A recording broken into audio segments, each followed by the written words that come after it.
चौटाला राज को विदा किया 5 में जा कर के, और उस टाइम चौधरी भूपेंद्र सिंह हुड्डा है।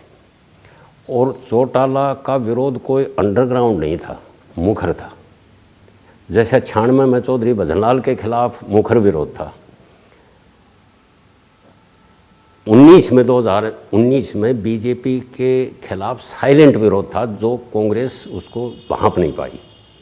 लेकिन 5 में मुखर विरोध था 2005 में। और उस टाइम 2005 में कांग्रेस इतनी मजबूत थी कि वो किसी को भी, जैसे आज यदि संघ चाहे कि इस आदमी को हटा दो, चाहे वो प्राइम मिनिस्टर भी क्यों ना हो या कोई सीएम भी क्यों ना हो, तो पॉसिबल है, इम्पॉसिबल नहीं है, कम से कम आप ये कह सकते हो।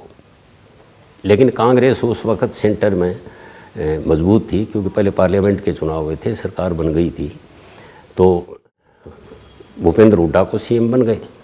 ठीक है, हाईकमांड की कृपा से बने, नो डाउट। लेकिन आप उस दौर को नज़रअंदाज मत करो। वो उदारीकरण का एक दौर जो नरसिम्हा राव के टाइम में शुरू हुआ था, वो और आ गया, और एडवांस आ गया। और कोई भी सरकार जो थी वो आकाश के ऊपर डेवलपमेंट नहीं कर सकती है, उसको लैंड तो एक्वायर करनी पड़ेगी। लोग 2 लाख चौटाला के टाइम 2.5 लाख के बीच में गुड़गांव में, जहाँ बंसल जी रहते हैं, वहाँ एक्विजिशन होता था। लेकिन उसका खौफ था कि कोई ज़्यादा विरोध उसको नहीं सहना पड़ा। हुड्डा के टाइम में यदि आप देखो, मैं नहीं कह सकता कि आप एक स्पेसिफिक आदमी इससे मिलो। आम किसान यदि आप किसी के पास रुक के पूछोगे तो आपको ये बोलेगा, इवन गुड़गांव में, कि भूपेंद्र हुड्डा के टाइम में हमको अच्छे रेट मिले, चाहे वो सरकार ने एक्वायर किए, और चाहे यदि सरकार ने एक्वायर नहीं किए तो प्राइवेट लोगों ने जो रियल एस्टेट में काम करते हैं उनमें भी लिए। और उन लोगों ने वहाँ से ज़मीन, वहाँ दिल्ली का तजर्बा था, लोगों की एक्विजिशन होती गई, वैसे ही फुकरापंथी में पैसे ख़राब कर दिए। उससे लेसन लेकर के हरियाणा के लोगों ने, गुड़गांव हो, फरीदाबाद हो, बादरगढ़ हो, सोनीपत हो, वो ज़मीनें बाहर लेनी शुरू की। लोग छत्तीसगढ़, मध्य प्रदेश, राजस्थान, अब आप जाओगे तो उस दौर के जिनकी लैंड या तो एक्विजिशन हुआ या प्राइवेट बिल्डर ने भी ली, आज उन्होंने ज़मीन वहाँ पर ख़रीदी हुई हैं और अच्छे इस्टेब्लिश हो गए हैं वहाँ पे लोग।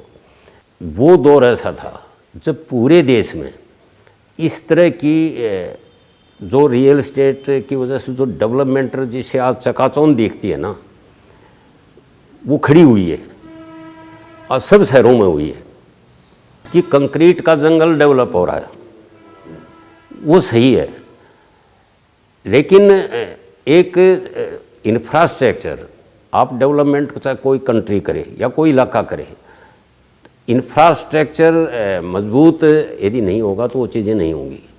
बहुत सारी चीज़ें आप यूँ करोगे, ये बात नहीं है कि भाई हुड्डा ने इतना कर दिया कि लूट लिया हो, ये जो नैरेटिव बनाया गया उनके खिलाफ। लेकिन बहुत सारे उसमें वो भी हैं जिनने, यानी एक सरकार कोई भी नहीं कर पाएगी, जो लोक कल्याणकारी सरकार है, उसमें जनता के कोई बात खिलाफ जाती है तो कोई भी नहीं करेगा ये बात, चाहे कोई भी चीफ मिनिस्टर हो, भूपेंद्र सिंह हुड्डा से अलग भी हो कोई भी।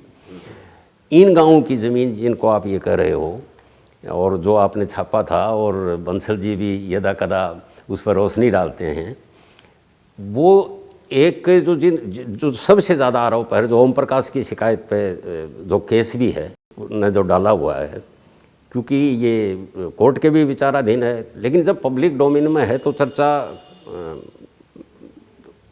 किसी न किसी रूप में होती रही है, तो आज भी हो जाए, मुझे कोई दिक्कत नहीं है।